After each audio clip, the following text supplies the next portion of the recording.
So guys, I'm back today. Update 49 just dropped yesterday. And I know I'm a day late to this, but yeah, I didn't have time to record yesterday. So let's get right into it. First of all, we have the balance changes and the update notes. Here we have the new Desperado Monkey and the new map Sunset Gulch. I'm pretty sure you have already seen other YouTubers talk about this, so we're not going to talk about it. We're going to talk about the balance changes, and there have been a lot of quality of life additions that people have been wanting, so let's get right into it. So first of all, they added tower placement snapping, which if you don't understand, it's basically just the auto nudge mod, but it also works on mobile. So it can help you place towers in pixel perfect spots. Here it's in accessibility. You can turn it on like this. So what it does is you can drag a tower onto the screen, and if you try to place it in an invalid spot, it just automatically snaps to the closest spot. It's really helpful. So next of all, we have the addition of the VTSG being able to be built in Sandbox. So like Paragons, you can now build the eventual True Sun God in Sandbox mode after you build it in an actual game, which is a major quality of life thing that people have been wanting, so I guess that's good.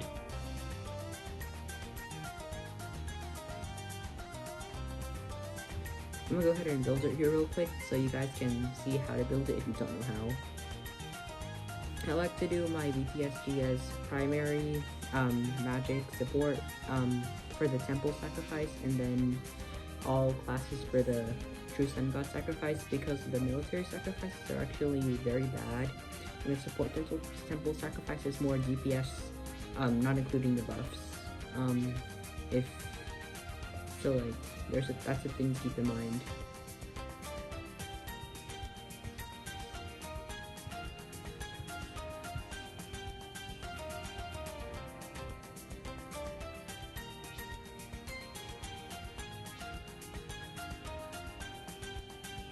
And I think you have to build it in the current version to have it be able to be built in Sandbox, because something went wrong. So now let's get into the balance changes. So first of all, we have the Bomb Blitz, the passive ability which happens when you lose lives. The cooldown for that is now 60 seconds instead of the 40 seconds it used to be. Because like they've been buffing the Bomb Blitz like crazy in these recent updates, and the attack cooldown was raised from 0.75 seconds to 0.9 seconds. You can see it here. It's attacking visibly slower than it was. Next up we have the attack shooter. A lot of you hate like the Super Maelstrom in Chimps mode because like it doesn't have very high DPS and it outside of the ability. And you can see the 040 Blade Maelstrom got a damage buff, now it does 2 damage. You can see it's one-shotting the Doom Balloons. And now the Super Maelstrom, it does 5 damage now. I hope that means people will like it better in Chimps, because people hate it with Crossbow Master and like Great Emperor and stuff. Next up we have the Attack Shooter Paragon. The Paragon got some pretty heavy buffs in this update. So first of all, the Meteor ability cooldown was decreased from 90 seconds to 60 seconds. You can see it's pretty fast. And the other ability, this thing, the Pierce increased. But other than that, it's still kind of garbage. Can't even see camo. And now this is gonna revolutionize Flood Valley Chimps. You can place the Ice Monkey on water, but you still need Arctic Wind to support other towers on water. The lower tier Ice Monkeys got pretty good price buffs, but the price was shifted into the higher tier, so now embrittlement like Cannon and like Icicles, they cost like a few $100s more. And the Middle Path Blue Strike and Blue Storm got like some pretty heavy nerfs. You can see like the ability, it only lasts like 10 seconds with fast forward off. Like, it's nerfed like crazy, because they realized since now that the 250 Glue Storm, since the debuff now does +3 damage for the debuff, they decided to nerf the duration. So now they nerfed the half of duration, but the duration with the stronger glue cross path stays the same. Next up, we also have the Moab glue.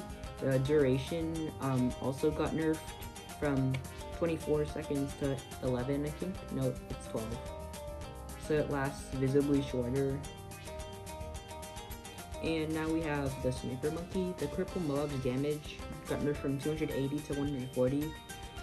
So it does half the damage now and is no longer able to one-shot a Moab.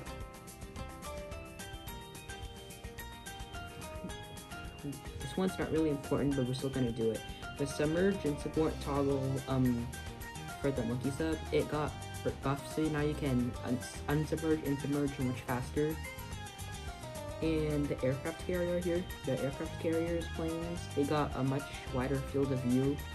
It shouldn't really much be an issue, but like people are complaining of your flagships, RNG and stuff. And now we have the Monkey Ace, similar to the Ice Monkey. The prices got buffed for the lower tiers, but for the higher tiers, they got nerfed. We have the Ground Zero, the SAR Bomba. So it got nerfed pretty bad. The price got reduced to $26,000, but now you can see that the bombing run, it no longer pops black balloons. You can see that right there. And there's some like other nerfs to the SAR Bomba too. From 25 damage to 20, and it can no longer damage UDTs outside of the nuke ability. I don't know if the SAR Bomba can still 1TC with this though. Now, also downdraft, they removed the Pierce cap, so for the downdraft, like the wind. So if you don't know what that means like downdraft can now push back more balloons at once if you buff its Pierce with like the Berserker Brew or something. And the Moab Shove, it got a price nerf. And also you can now activate the Support Chinook's ability in between rounds. That's just like a quality of life thing. Now, the Archmage got some pretty much damage reworks. The Wall of Fire, on startup, the startup delay for the Wall of Fire, it got half from 1 second to 0.5 seconds. I don't know when that's useful outside of like races. The Dragon's Breath with the intense magic cross path and now shoots the flames have much higher projectile speed. If you don't see here, let me place 2 of them, and you can see that the one with intense magic, the projectiles are traveling much faster. The Rubber to Gold got buffed like crazy in the last update to when it used to attack every 5 seconds with the gold potion, but now it attacks every 2 seconds with the gold potion. Now it no longer gives 3 times the cash, it only gives 2 times the cash from the golden balloons, but it's still pretty good farming tower. We also have some Monkey price buffs for the lower tiers too, and in the Abyss Dweller, it got a price nerf. The EchoSense Network range stack also now applies to Total Transformation, although I don't know when that's going to be useful because you're still going to use Total Transformation with Pop Plus Druid, but hey, if you're using Total Transformation, you're out of your mind. It sucks. Now, we're onto the Smart Spikes. The Smart Spikes, you can now target where the spikes go. The far targeting got completely removed, now replaced with set target. You can like place your spikes right here. And there's also automatic, which, well, you see it's producing towards the start of the track. It will like automatically target spikes towards the first balloon in its range. Not in its range, it'll try to follow the balloon no matter where it is, but it's pretty clumsy, but I don't see when this is useful.